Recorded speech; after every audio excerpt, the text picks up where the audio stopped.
안녕하세요, 여러분. 오늘 들려드릴 이야기는 정말 듣고 나시면 완전 충격받으실 거예요. 특히 시어머니나 며느리 경험 있으신 분들은 진짜 가슴이 답답해지실 수도 있어요. 서울 은평구에 사는 65세 김혜숙 할머니 이야기인데요. 들어보시면 아마 어머, 이런 일이 하시면서 끝까지 못 빠져나가실 거예요. 새벽 5시 반 혜숙 할머니는 벌써 부엌에서 바쁘게 움직이고 계셨어요. 찬바람이 스며드는 부엌 창문 너머로 아직 어둠이 깔려 있는데도 말이죠. 오늘은 우리 지영이가 좋아하는 열무김치 담가서 가져다 줘야지. 혜숙 할머니가 하룻밤 동안 간수 뺀 열무를 보면서 흐뭇하게 웃으셨어요. 결혼 1년 차인 아들 재호와 며느리 지영이 생각하니까 기분이 좋아지시더라고요. 그런데 여기서 중요한 포인트가 있어요. 혜숙 할머니가 아들 부부한테 준 집이 어떤 집이었는지 아세요? 남편과 평생 모아서 산 25평짜리 깨끗한 아파트였거든요. 남편 돌아가시기 전에 혜숙 할머니 손을 꼭 잡고 이렇게 말씀하셨어요. 여보, 이 집은 재호 결혼할 때 주자. 우리 아들이 집 걱정 없이 새 출발하게 해주고 싶어. 혜숙 할머니도 흔쾌히 그러겠다고 하셨죠. 그래서 아들 결혼할 때 집 문서를 고스란히 넘겨주셨어요. 그때 지영이가 어떻게 했는지 아세요? 양 무릎을 꿇고 2번이나 깊이 절하면서 인사했어요. 어머니, 정말 감사합니다. 평생 잊지 않겠습니다. 혜숙 할머니가 그 모습을 보고 얼마나 뿌듯하셨겠어요? 우리 며느리가 참 착하구나. 이런 마음씨면 앞으로도 잘 지낼 수 있겠어.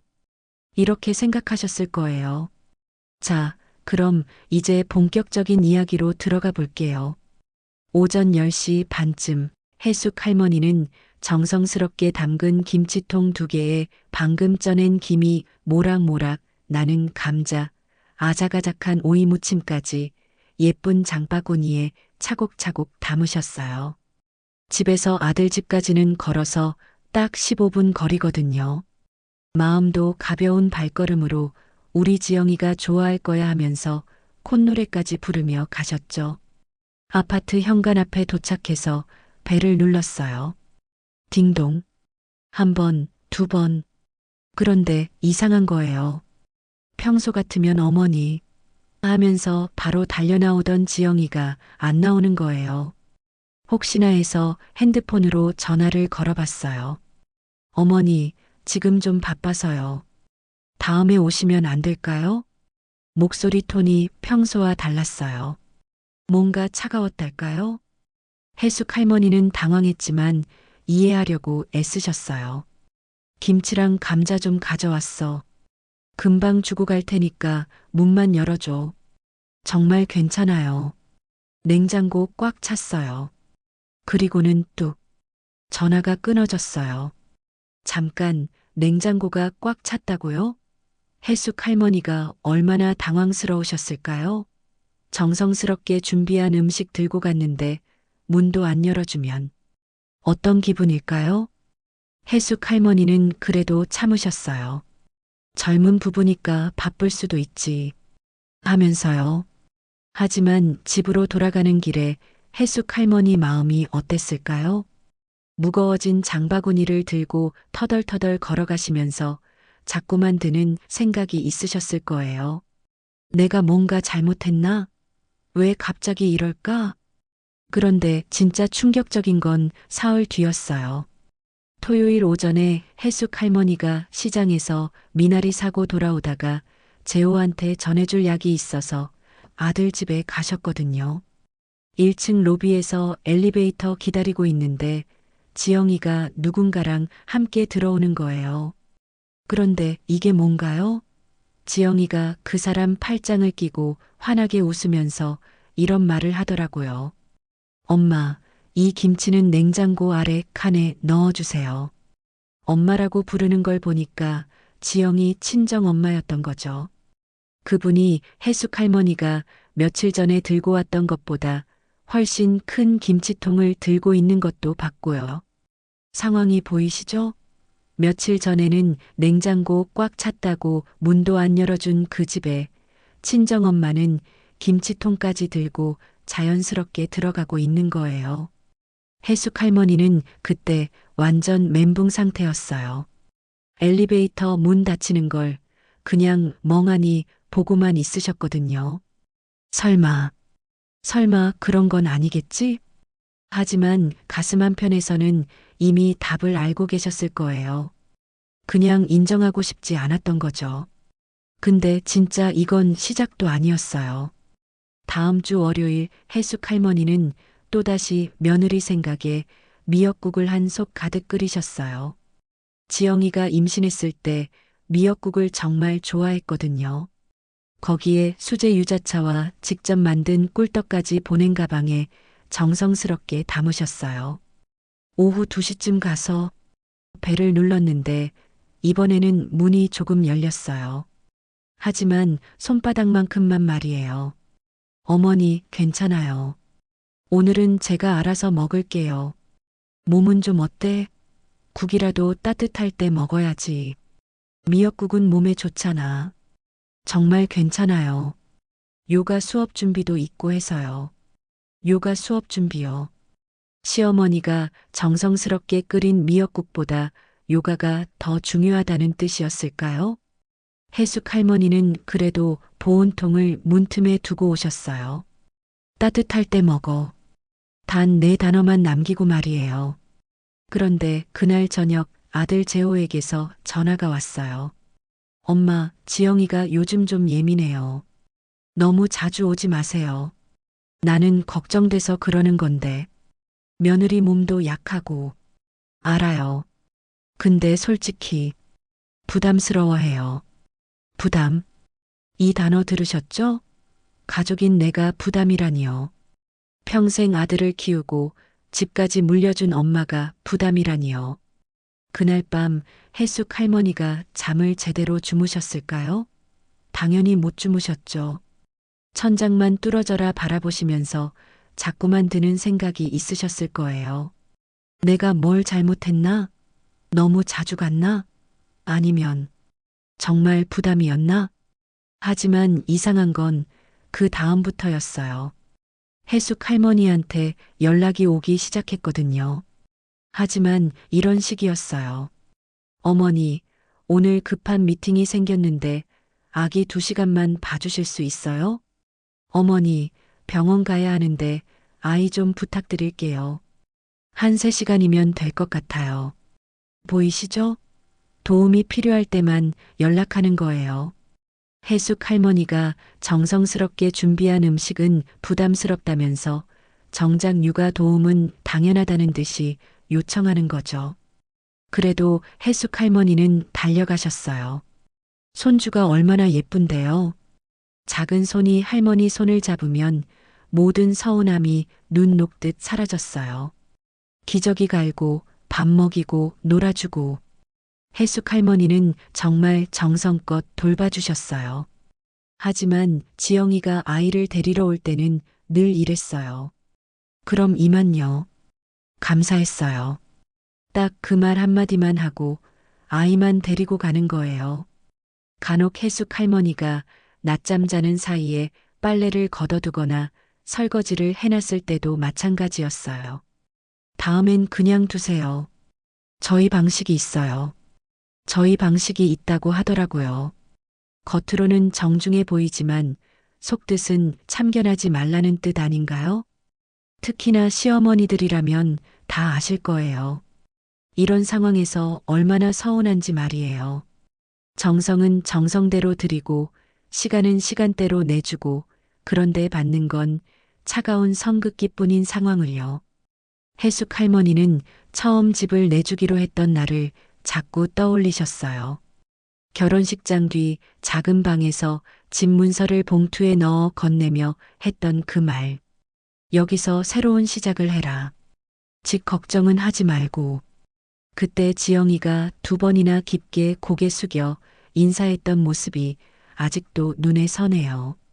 그 인사만으로도 평생의 고생이 보상받는 기분이었는데요. 그런데 고작 1년이 지났을 뿐인데 문은 손바닥만큼밖에 열리지 않고 정성은 부담이 되고 도움은 당연하게 여기는 상황이 된 거예요. 해숙 할머니는 참으려고 노력하셨어요. 며느리도 어려운 나이잖아. 조금만 더 기다려보자 하면서 말이에요. 하지만 참음에도 한계가 있는 법이에요. 그리고 그 한계점이 바로 코앞까지 다가와 있었어요. 7월 중순, 어느 후덥지근한 저녁이었어요. 해숙 할머니는 지영이와 약속이 있었어요. 아기를 봐달라는 부탁을 받고 오후 4시 반에 가기로 했거든요. 어머니, 오늘 급한 미팅이 생겼는데 아기 2시간만 봐주실 수 있어요? 어머니, 병원 가야 하는데 아이 좀 부탁드릴게요. 한 3시간이면 될 것 같아요. 보이시죠? 도움이 필요할 때만 연락하는 거예요. 해숙 할머니가 정성스럽게 준비한 음식은 부담스럽다면서 정작 육아 도움은 당연하다는 듯이 요청하는 거죠. 그래도 해숙 할머니는 달려가셨어요. 손주가 얼마나 예쁜데요.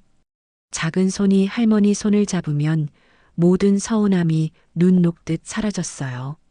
기저귀 갈고 밥 먹이고 놀아주고 해숙 할머니는 정말 정성껏 돌봐주셨어요. 하지만 지영이가 아이를 데리러 올 때는 늘 이랬어요. 그럼 이만요. 감사했어요. 딱 그 말 한마디만 하고 아이만 데리고 가는 거예요. 간혹 해숙 할머니가 낮잠 자는 사이에 빨래를 걷어두거나 설거지를 해놨을 때도 마찬가지였어요. 다음엔 그냥 두세요. 저희 방식이 있어요. 저희 방식이 있다고 하더라고요. 겉으로는 정중해 보이지만 속뜻은 참견하지 말라는 뜻 아닌가요? 특히나 시어머니들이라면 다 아실 거예요. 이런 상황에서 얼마나 서운한지 말이에요. 정성은 정성대로 드리고 시간은 시간대로 내주고 그런데 받는 건 차가운 성급기뿐인 상황을요. 해숙 할머니는 처음 집을 내주기로 했던 날을 자꾸 떠올리셨어요. 결혼식장 뒤 작은 방에서 집 문서를 봉투에 넣어 건네며 했던 그 말. 여기서 새로운 시작을 해라. 집 걱정은 하지 말고. 그때 지영이가 2번이나 깊게 고개 숙여 인사했던 모습이 아직도 눈에 선해요. 그 인사만으로도 평생의 고생이 보상받는 기분이었는데요. 그런데 고작 1년이 지났을 뿐인데 문은 손바닥만큼밖에 열리지 않고 정성은 부담이 되고 도움은 당연하게 여기는 상황이 된 거예요. 해숙 할머니는 참으려고 노력하셨어요. 며느리도 어려운 나이잖아. 조금만 더 기다려보자 하면서 말이에요. 하지만 참음에도 한계가 있는 법이에요. 그리고 그 한계점이 바로 코앞까지 다가와 있었어요. 7월 중순, 어느 후덥지근한 저녁이었어요. 해숙 할머니는 지영이와 약속이 있었어요. 아기를 봐달라는 부탁을 받고 오후 4시 반에 가기로 했거든요. 2시간만 부탁드릴게요. 친구 만나고 올게요. 평소보다 목소리가 밝았어요. 뭔가 좋은 일이 있나 보다 싶었죠. 해숙 할머니는 시간에 맞춰 도착하셨어요. 아기가 보자마자 까르르 웃으면서 달려오더라고요. 얼마나 예뻤는지 몰라요. 그런데 오후 6시 반이 되도록 연락이 없는 거예요. 2시간이나 넘어서요. 처음에는 조금 늦는가 보다 하셨는데 7시가 되어도 연락이 없으니까 해숙 할머니는 걱정이 되기 시작했어요. 혹시 무슨 일이 생긴 건 아닐까? 사고라도 난 건 아닐까? 전화를 걸어봤지만 받지 않아요. 문자를 보내도 읽힌 표시도 뜨지 않고요. 혹시 쓰러진 건 아닐까? 아니면 급한 일이 생긴 건 아닐까? 아기는 배가 고픈지 자꾸 칭얼거리기 시작했어요. 해숙 할머니는 더 이상 참을 수 없었어요. 아기를 안고 겉옷을 급하게 걸치고 택시를 잡으셨어요. 기사님, 빨리 좀 가주세요. 급한 일이 있어서요. 아들 집 앞에 도착했을 때는 이미 저녁 7시가 넘어 있었어요. 엘리베이터에서 내리니 복도에 에어컨 실외기 소리가 웅웅거리고 있었고요. 해숙 할머니는 초인종을 눌렀어요. 딩동. 한 번, 두 번, 세 번. 그런데 이상한 거예요. 분명 불빛도 켜져 있고 안에서 소리도 나는데 문을 열지 않는 거예요. 해숙 할머니가 귀를 문에 가까이 대고 들어보니까 안에서 웃음소리가 들리더라고요. 여러 명의 웃음소리가요. 그때였어요. 안쪽에서 속삭이는 소리가 들렸어요. 아주 낮고 빠르게요. 쉿! 나가지 마. 시어머니야. 이 말을 들었을 때 해숙 할머니 기분이 어땠을까요? 해숙 할머니가 그때 어떤 상태였는지 상상해 보세요. 손에 들고 있던 아기가 갑자기 무겁게 느껴졌어요. 심장이 쿵쾅쿵쾅 뛰면서 머리가 하얘졌죠. 설마 내가 잘못 들었겠지. 아니길 바란다. 하지만 너무나 선명하게 들렸어요. 시어머니야, 나가지 마. 그 순간 해숙 할머니 손이 얼마나 떨렸을까요? 네 번째 벨을 누르려고 손가락이 버튼에 닿는 순간 문이 천천히 열렸어요. 문틈으로 보이는 지영이의 얼굴은 완전히 굳어 있었어요. 평소의 밝은 표정은 온데간데 없고 뭔가 들킨 사람 같은 표정이었어요. 왜 오셨어요? 목소리도 차갑더라고요. 평소와는 완전히 다른 목소리였어요. 아기를 늦게 데리러 오길래 전화도 안 받고 혹시 무슨 일인가 해서 걱정돼서 왔어. 연락 안 되면 바쁜가 보다 하시지. 이렇게 갑자기 오시면 정말 불편해요. 불편하다고 하더라고요. 시어머니가 며느리 걱정해 찾아온 게 불편하다고요. 그런데 정말 충격적인 장면이 펼쳐졌어요. 거실 쪽에서 웃음소리가 들린 거예요. 낮게 깔린 중년 여성의 웃음소리가요. 해숙 할머니가 고개를 살짝 기울여 보니 소파에 누군가 앉아서 과일을 먹고 있는 거예요. 며칠 전에 로비에서 봤던 바로 그 사람. 지영이 친정엄마였어요. 그분 옆에는 또 다른 중년 여성도 앉아 있었어요. 아마 친정엄마 친구인 것 같았죠. 거실 테이블 위에는 과일이 그득그득 쌓여 있었고 커피잔들도 여러 개 놓여 있었어요. 완전히 여유로운 티타임을 즐기고 있던 거죠. 아, 사돈 오신 줄 몰랐네요. 지영이가 어색하게 웃으며 말했지만 시선은 해숙 할머니와 마주치지 않았어요. 상황이 보이시죠? 해숙 할머니가 오는 줄 뻔히 알면서도 문을 열지 않았던 거예요. 그리고 안에서는 친정 엄마와 편안하게 시간을 보내고 있었던 거죠. 같은 집, 같은 시간에 친정 엄마는 환대받고 시어머니는 문 밖에서 기다리게 하는 거예요. 해숙 할머니가 그 순간을 어떻게 느꼈는지 아세요?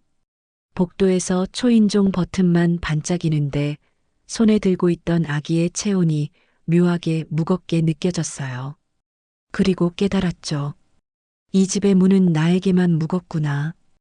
해숙 할머니가 조용히 물어봤어요. 내가 온 거 알면서 문을 안 열었구나. 대답은 없었어요. 대신 지영이의 시선이 바닥을 헤매듯 흩어졌을 뿐이에요. 친정엄마가 어색함을 달래려고 웃으면서 말했어요. 사돈도 들어와서 같이 차라도 한잔 하시지요. 하지만 그 말조차 얼마나 어색했는지 진심이 담기지 않은 빈 말처럼 들렸어요. 해숙 할머니는 조용히 말씀하셨어요. 괜찮아요. 아기만 두고 갈게요. 아기를 지영이에게 건네주고 돌아서는 해숙 할머니의 뒷모습이 얼마나 쓸쓸했을까요? 엘리베이터 안에 들어가서 해숙 할머니가 어떤 기분이었을까요? 그제야 크게 숨을 내쉬면서 버튼 위 숫자들이 내려가는 걸 보고 있었어요. 머릿속에는 하나의 문장만 맴돌았어요. 여기까지다. 그날 밤 해숙 할머니는 잠을 한숨도 못 주무셨어요. 계속 천장만 바라보시면서 지난 1년을 되돌아보셨죠. 집 문서 넘겨주던 날 지영이가 깊이 절하던 모습, 그때의 감동이 얼마나 컸었는지. 하지만 이제는 다 끝났다는 걸 아셨어요. 더 이상은 참지 않겠다고. 이제는 달라져야 한다고 말이에요. 그런데 해숙 할머니가 어떤 준비를 하고 있었는지 아세요? 사실 며칠 전부터 뭔가 이상하다는 걸 느끼고 계셨거든요. 그래서 혹시나 해서 준비해 둔 게 있었어요. 사실 해숙 할머니는 며칠 전부터 이상한 낌새를 눈치채고 계셨거든요. 지영이의 태도, 변화, 친정 엄마와의 차별 대우. 이런 것들이 우연이 아니라는 걸 어느 순간 깨달으셨어요. 그래서 혹시나 해서 준비해 둔 게 있었어요. 그날 밤 해숙 할머니가 재호와 지영이에게 전화를 하셨어요. 내일 저녁 7시에 둘 다 와라. 할 말이 있다. 목소리가 평소와 달랐어요. 단호하고 냉정했거든요. 평소 온화하기만 하던 해숙 할머니의 목소리를 처음 들어보는 톤이었죠. 엄마, 무슨 일이세요? 뭔가 심각한 일인가요? 재호가 불안해하며 물어봤지만 해숙 할머니는 대답하지 않으셨어요. 그냥 와라. 직접 얘기할 테니까. 다음 날 저녁 두 사람이 해숙 할머니 집에 왔을 때 식탁 위에는 뭐가 놓여 있었을까요? 물 두 잔이 아니라 얇은 파일 두 권이 놓여 있었어요. 노란 포스트잇이 삐죽삐죽 달린 파일이었죠. 앉아라. 해숙 할머니의 목소리는 차가웠어요. 재호와 지영이가 조심스럽게 의자에 앉았을 때 거실 분위기가 얼마나 무거웠는지. 해숙 할머니가 첫 번째 파일을 펼치자 첫 장에는 뭐가 나왔을까요? 프린트한 화면 캡처였어요. 초인종 누른 시간 오후 7시 5분 통화 기록, 오후 6시 47분 응답 없음 문자 전송 시간 오후 6시 52분 읽지 않음. 시간들이 다 찍혀 있었거든요. 그리고 그 옆에는 작은 스피커와 함께 메모지가 하나 있었어요. 현관복도 소음 녹음 마이너스 7월 14일 18시 43분. 재호와 지영이의 얼굴이 하얗게 질렸어요. 해숙 할머니가 뭘 준비하고 계셨는지 이제 알겠다는 표정이었죠. 해숙 할머니가 조용히 말씀하셨어요. 어제 내가 한 말이 다 녹음되어 있다. 내가 괜히 귀를 의심한 게 아니더라. 그리고 스피커 재생 버튼을 눌렀어요. 거실에 지영이의 목소리가 또렷하게 울려 퍼졌어요. 쉿! 나가지 마. 시어머니야. 그 순간 거실 분위기가 어땠을까요? 공기가 얼어붙었어요. 지영이의 얼굴은 새하얗게 질렸고 재호는 말을 꺼내려 했지만 해숙 할머니가 손짓으로 막으셨어요. 처음부터 선 지키자며 오지 말라더니 장모는 집안에 모시고 시어머니는 문 밖에 세워두고 불편하다는 말. 내가 평생 들은 말 중에 이렇게 비겁한 말은 처음이다. 해숙 할머니의 목소리가 떨렸어요. 분노가 아니라 깊은 실망으로요. 어머니, 정말 죄송해요. 그날은 정말.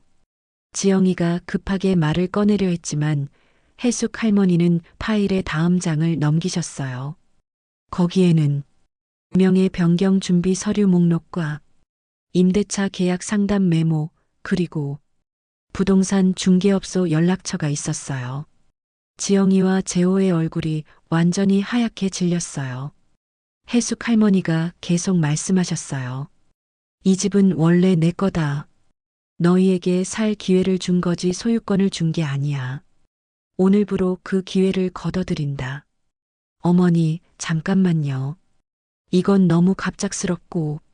재호가 급하게 말을 꺼냈지만 해숙 할머니는 단호했어요. 갑작스럽다고? 너희가 나한테 한 짓이 갑작스럽지 않았나? 문 밖에 세워두고 불편하다고 할 때는 갑작스럽지 않았나? 이번 달 말일까지 비워라. 안 비우면 법대로 하겠다. 변호사와 이미 상담 끝났다.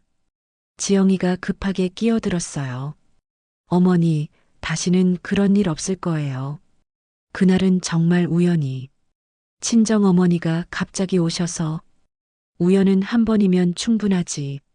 그리고 우연이면 문은 열렸어야 했다.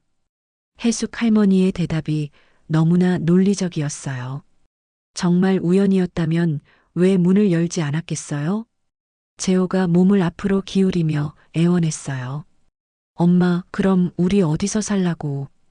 제발 한 번만 더 기회를. 장모 집이 편하다며? 편한 곳에서 살아. 내 집에서 편한 사람만 받아주는 버릇부터 고쳐라. 식탁 위 물잔이 덜컥 흔들렸어요. 재호가 너무 급하게 몸을 움직였거든요. 방안이 잠시 고요해졌을 때 해숙 할머니는 서랍에서 봉투 하나를 더 꺼내셨어요. 부동산 명함과 함께 붙어 있는 메모가 보였어요. 내일 오전 10시 매물 등록. 예약. 내일 아침에 계약을 진행한다. 너희가 비우든 말든 나는 앞으로 간다. 더는 미루지 않는다. 지영이가 마지막으로 붙잡듯 말했어요. 정말 죄송해요. 진심으로 반성하고 있어요. 다시 생각해 주세요. 아기도 있고, 아기 걱정은 내가 해라. 나는 이제 내 인생 걱정한다. 해숙 할머니가 일어서면서 마지막으로 말씀하셨어요. 생각 다 했다. 어젯밤 엘리베이터 안에서 그 한 문장에 방의 온도가 확 떨어졌어요. 해숙 할머니의 결심이 얼마나 단단한지 느껴지는 순간이었죠. 다음 날 해숙 할머니가 정말로 뭘 했는지 아세요? 오전 10시 정각에 부동산 사무실에 가셨어요. 딱딱한 나무 의자에 앉아서 펜을 들었어요. 펜 끝에서 파란 잉크가 또박또박 흘러나왔고 집은 매물로 올라갔어요. 이 집 정말 내놓으시는 거죠? 한 번 더 생각해 보시지 않으실래요? 부동산 사장도 놀라면서 물어봤어요. 하지만 해숙 할머니의 대답은 단호했어요. 내 집이니까 내가 결정하는 거예요. 그날 오후부터 전화벨이 바쁘게 울렸어요. 집을 보러 오겠다는 사람들이 줄을 이었죠. 그 주말에는 현관 앞에 매물 안내 종이가 깔끔하게 붙었어요. 재호와 지영이가 그 종이를 보고 어떤 기분이었을까요? 한 달 뒤 정말로 그들의 집 복도에는 뭐가 줄을 섰을까요? 이삿짐 박스들이 줄을 섰어요. 비닐 테이프 뜯는 소리, 옷걸이들이 상자 안에서 부딪히는 소리가 복도에 울려 퍼졌어요. 이삿짐 센터 직원들이 분주하게 움직이고 있었고, 재호는 박스에 일일이 서재용품, 주방용품 이렇게 쓰고 있었어요. 지영이는 마지막까지 정리하지 못한 물건들을 급하게 상자에 담고 있었어요. 그 모습이 얼마나 초조해 보였는지. 이삿짐 트럭 뒤로 서 있는 재호와 지영이의 얼굴에는 어떤 표정이 있었을까요? 짧은 인사조차 없었어요. 엘리베이터 문이 닫히는 순간까지 해숙 할머니와 눈도 마주치지 않았죠. 그들이 간 곳이 어디였는지 아세요? 바로 지영이 친정집이었어요. 처음 한 주는 어땠을까요? 지영이 어머니가 어서 와라, 고생했다 하면서 맞아주셨어요. 된장찌개도 끓여주고 손주를 안고 사진도 찍고 그랬거든요. 이제 편하게 있어도 돼. 시어머니 눈치 안 보고 말이야. 지영이 어머니가 이렇게 말씀하셨죠. 그때만 해도 지영이는 정말 편할 것 같았어요. 하지만 둘째 주부터 작은 균열들이 시작됐어요. 아침마다 화장실 앞에서 줄이 길어졌고 내 수건이 어디 갔지? 하며 누군가 목소리를 높이기 시작했어요. 밤에는 아기 울음소리에 장모의 한숨이 점점 길어졌고요. 아기가 새벽에 자꾸 우는데 좀 조용히 못하나? 세 번째 주에는 대화가 어떻게 됐을까요? 확실히 짧아졌어요. 오전에 요가 수업이라서 일찍 씻어야 해요. 엄마가 먼저 씻으셔야죠. 아기는 낮에도 바깥바람을 쐬야 하는데 집안이 너무 답답해요. 그럼 공원 가서 놀다 와. 부엌 서랍 정리하는 방식부터 빨래 널어두는 순서, 젖병 삶는 시간까지 사소한 것 하나하나가 전쟁이 되기 시작했어요. 젖병은 5분만 삶으면 돼요. 10분은 삶아야 제대로 소독이 되지. 요즘엔 다 5분이에요. 우리 때는 10분이 기본이었어. 이런 식으로 사소한 것들이 계속 부딪혔어요. 아무리 친정이라고 해도 결혼한 딸 가족이 들어와서 사는 게 쉬운 일이 아니거든요. 3달째 되는 날 드디어 지영이 어머니가 식탁에 앉아서 입술을 깨물더니 조용히 말씀하셨어요. 지영아, 너희도 이제 나가서 살아야지. 이 집은 오래 있을 곳이 아니야. 그 말은 부드러웠지만 문장 끝이 어땠을까요? 단단했어요. 엄마, 갑자기 왜 그러세요? 아직 집도 못 구했는데. 갑자기가 아니야. 이미 3개월이나 됐잖아. 너희도 독립해야지. 지영이가 그때 어떤 기분이었을까요? 해숙 할머니 집에서 나올 때는 이제 편하게 살 수 있다고 생각했는데 결국 친정에서도 나가라는 소리를 듣게 된 거예요. 그제야 깨달았을 거예요. 시어머니가 얼마나 좋은 분이었는지를. 결국 그 주말 재호와 지영이는 경기도 외곽의 낡은 전셋집으로 다시 이사를 갔어요. 서울에서 왕복 3시간이 걸리는 출퇴근 거리였고 여름밤이면 방충망 사이로 벌레가 파고드는 소리가 들리는 그런 집이었어요. 벽지 한쪽이 비늘처럼 일어서 있고 수도꼭지에서는 녹슨물이 나오는 그런 집이었죠. 그 풍경을 보면서 그제야 그들이 뭘 깨달았을까요? 자신들이 얼마나 좋은 집에서 살고 있었는지를, 해숙 할머니가 해주신 모든 것들이 얼마나 소중했는지를. 하지만 이미 늦었어요. 후회해도 소용없는 상황이 된 거죠. 어느 비 오는 평일 저녁이었어요. 재호가 3시간 걸리는 출퇴근을 마치고 집에 돌아왔는데 지영이가 울고 있는 거예요. 왜 그래? 시어머니가 보고 싶어요. 재호도 그때 가슴이 먹먹했을 거예요.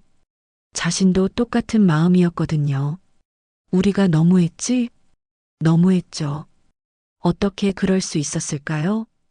그날 밤 재호는 결심했어요. 어머니한테 가서 사과하자고. 다음날 저녁 해숙 할머니 집에 초인종이 조심스럽게 울렸어요. 문을 열어보니 재호가 서 있었어요. 어깨가 축 처져 있고 얼굴에는 피곤함이 가득했어요. 엄마, 우리 다시 들어가면 안 될까? 해숙 할머니가 뭐라고 하셨을까요? 주전자에서 올라오는 커피 향을 맡으며 담담하게 대답하셨어요. 그지? 벌써 새 세입자 들어왔어. 몰랐어. 그렇게 빨리? 알 필요가 있었으면 미리 말했겠지. 재호의 눈이 일렁였어요. 그리고 작은 목소리로 말했어요. 정말 미안해. 우리가 너무했어. 그 말은 작았지만 어떤 마음이 담겨 있었을까요? 오래 준비된 진심이었어요. 하지만 해숙 할머니의 대답은 어땠을까요? 차가웠어요. 미안하다는 말을 엘리베이터 앞에서 들었으면 좋았을 텐데. 그땐 불편하다였지. 재호는 고개를 깊이 숙였어요. 한참의 침묵 끝에 현관문이 조용히 닫혔어요. 며칠 뒤에는 지영이에게서 장문의 메시지가 왔어요. 어머니, 정말 죄송합니다. 그날은 정말 오해였어요. 친정 어머니가 갑자기 오셔서 어쩔 수 없었고 어머니를 무시할 생각은 전혀 없었어요. 제가 철없었습니다. 앞으로 정말 잘할게요. 다시 한 번만 기회를 주세요. 해숙 할머니가 어떻게 하셨는지 아세요? 읽음 표시가 파란색으로 변하자마자 바로 답장을 보내셨어요. 오해는 문을 열어서 해결하는 거야. 닫아놓고 속삭이는 건 선택이지. 선택에는 대가가 있어. 이 답장 어떠세요? 정말 명언 아닌가요? 가을이 무르익었을 때 해숙 할머니는 문화센터 문학반에 다니기 시작하셨어요. 어르신 문학 공모전에도 참가하셨고요. 이제 내 인생을 살아야지. 남을 위해서만 살 필요는 없어. 어느 수요일 오후 낭독 순서를 기다리며 해숙 할머니가 쓰신 글의 첫 줄은 이랬어요. 사랑은 경계 안에서 더 오래 산다. 낭독이 끝나자 박수가 조용히 번졌어요. 그 박수 사이로 오래된 슬픔이 흩어지는 소리가 들렸어요. 명절 전날 모르는 번호로 전화가 왔어요. 비에 젖은 목소리로 재호가 말했어요. 엄마, 혹시 같이 식사할 수 있을까? 아기도 할머니 보고 싶어 해. 해숙 할머니가 어떻게 하셨을까요? 창문을 조금 더 열었어요. 빗방울이 창틀을 톡톡 두드렸어요. 따뜻하게 지내. 단 4글자만 남기고 수화기를 내려놓으셨어요. 불을 끄자 부엌에 어둠이 부드럽게 내려앉았어요. 아침이 밝았을 때 해숙 할머니는 커피를 내리고 화분에 물을 주셨어요. 햇살이 바닥을 길게 훑었어요. 그리고 한 문장을 입안에서 또박또박 굴리셨어요. 사랑도 좋고 가족도 좋다. 하지만 나를 무시한 사람에게까지 내 집 문을 열지는 않는다. 그 말은 무엇이었을까요? 선언이었고 그 선언은 오래된 희생 위에 세워진 경계선이었어요. 그 경계선은 차갑게 빛났고 그 빛이 해숙 할머니의 남은 생을 단단하게 비추고 있어요. 1년이 지났어요. 해숙 할머니는 어떻게 지내고 계실까요? 문화센터에서 만난 친구들과 여행도 다니시고 손주 걱정 없이 자유롭게 지내고 계세요. 가끔 옛날 집 앞을 지나가실 때가 있어요. 새로운 세입자들이 행복하게 살고 있는 모습을 보면 마음이 편하시대요. 재호와 지영이는 어떻게 됐을까요?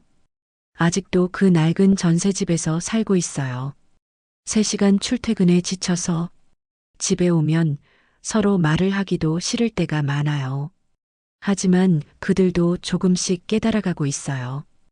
해숙 할머니가 얼마나 소중한 분이었는지를.